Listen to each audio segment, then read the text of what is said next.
ሃይ ሰላም እንደምን አላችሁ ተመልካቾቼ ለምለም ነኝ ዛሬም ቀለል ባለ የምግብ አማራጭ ተመልሻለሁ ዛሬ ይዤላችሁ የመጣሁት ልዩ በሆነ የዶሮ ክንፍ በአዋዜ ሶስ ነው እንደምትወዱት ተስፋ አደርጋለሁ በዚህ አጋጣሚ ሰብስክራይብ ላላደረጋችሁ ሰብስክራይብ በማድረግ ቤተሰብ ሁኑ ለነባሮቹ ደግሞ እንኳን በሰላም ቆያችሁኝ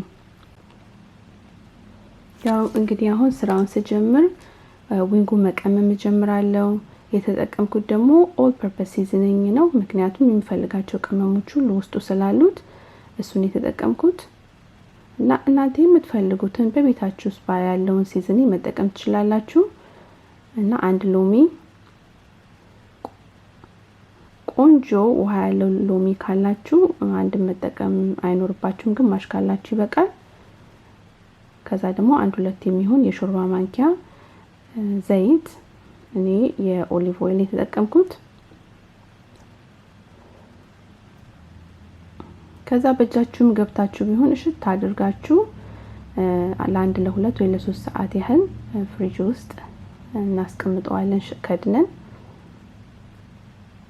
እና ደግሞ እሱን ሳዘጋጀው ዊንጉን በደንብ አድርጌ በአጀቱና በሎሚ አጥቤው ከዛም አድርቄዋለሁ በፔፐር ታውል አሁን እሱን ለመስራት ዋና የሚያስፈልጉኝ ነገሮች እዚህ ጋር አስቀምጫለሁኝ አዋዜ ነጭ ሽንኩርትና ዝንጅብል አንድ ማንኪያ ማር የሶያ ሶስ አንድ ማንኪያ እና ደግሞ ነጭ ቪኔጋር አዘጋጅቻለሁ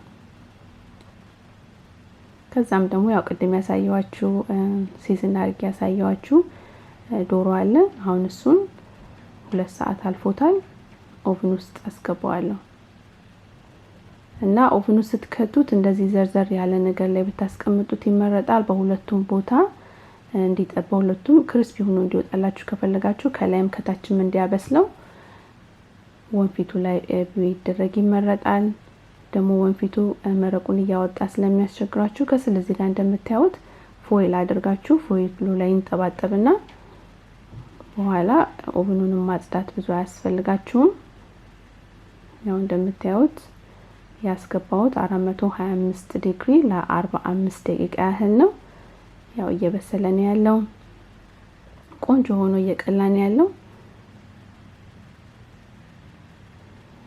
ከዛ 20 ደቂቃ ሲሆን እንደዚህ ያወጣውና ገለብጠዋለሁኝ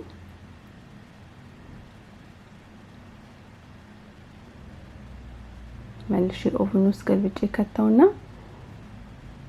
አንድ 25 ደቂቃ አጠብቀዋለሁ እና እንደዚህ አይነት ወንፊት ነገር ከሌላችሁ ምንም ችግር የለም ትሪው ላይ ማድረግ ነው ትሪው ላይ ትንሽ ይቆያል ለመብሰል ያው 45 ደቂቃ በላይ ማድረግ ነው ያው እዚህ ጋር 45 ደቂቃ በኋላ እንደዚህ ቆንጆ ሆኖ በስሏል እንደምታዩት ቅልጥ ብሎ ቆንጆ ሆኗል አሁን ደግሞ የአዋዜውን ሶስ ለማዘጋጀት እዚህ ጋር መጥቼ ትንሽ ኦሊቭ ኦይል አንድ ሁለት የሾርባ ማንኪያ ኦሊቭ ኦይል አድርጌ ነጭ ሽንኩርትና ዝንጅብሉን መጀመሪያ ጣሙ በደንብ እንዲወጣ ተጠብሰዋለሁ እዚህ ጋር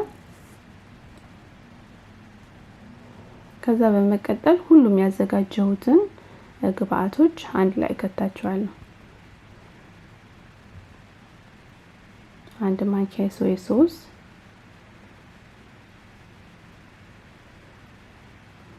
አዋዜ በነገራችን ላይ አዋዜ ትንሽ ደረቅ ያለ ስለነበረ ትንሽ ውሃ ጨምሬ ቀጠና አድርጌው ነው እንደዚህ ሆኖ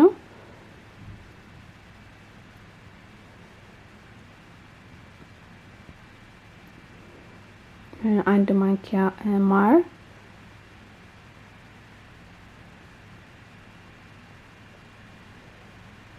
እና ደግሞ አንድ ማንኪያ የሚሆን ቪኒገር ጨምሬያለሁኝ ያው ቪኒገሩ የሶያ ሶሱንና የማሩን ጣዕም ባላንስ እንዲያደርግልን ነው በጣም ማርማር እንዳይል ነው የሚጠቅመን እና ይሄ አብሮ ደግሞ ሁሉም እንዲ ተዋህዶ በደንብ አንድ ላይ እንዲንተከተክ ትንሽዬ አንድ ሾርባ ማንኪያ የሚሆን ውሃ አረግበታለሁ ሁሉም አብሮ ጣዕሙ እንዲዋሃድ ማለት ነው ከዛ አንድ 5 ደቂቃ ያህል በደንብ ካተከተኩት በኋላ የገበታ ቅቤ 2 የሾርባ ማንኪያ ጨምርበታለሁ።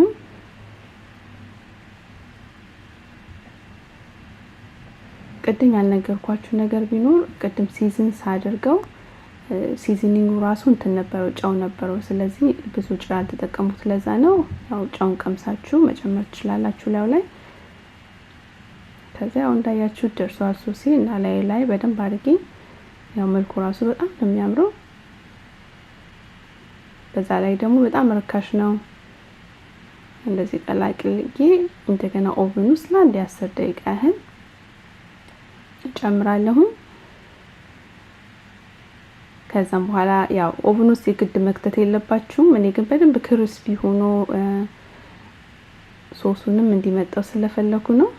ስለዚህ ብላችሁ እንደዚህ በቃኝ ማድረግ ትችላላችሁ። ከዛ ያው ተመልሼ አውጥቼው ከኦቨን ውስጥ እንደገና ደግሞ በቀራው ሶስ እንደገና አደባልቀዋለሁ። ያው እንደምታዩት ቆንጆ ሆኖ በስሏል። በአገራችን ባህል በአዋዜ በሌላም ሀት ሶስ ሳይሆን በራሳችን በባህላችን በአዋዜ እንደዚህ አድርገን ሰርተን መጠቀም እንችላለን። የሚገርማችሁ ነገር አዋዜው እንዳያቃጥል ማር መጨመራችን ረድቶታል እና ቆንጆ ነው። ማንኛውም ልጅ ሊበላው ይችላል እና ደግሞ አሰራሩም እንዳያችሁት በጣም ከባድ አይደለም። ኦቨን ውስጥ አድርጎ ከዛ ሶስ ሰርቶ መቀላቀል ነው። ብዙ ከባድ አይደለም። ማንም ሰው ሊሰራው ይችላል።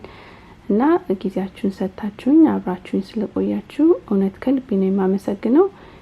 በሚቀጥለው እስከምንገናኝ ሰላም ቆዩ።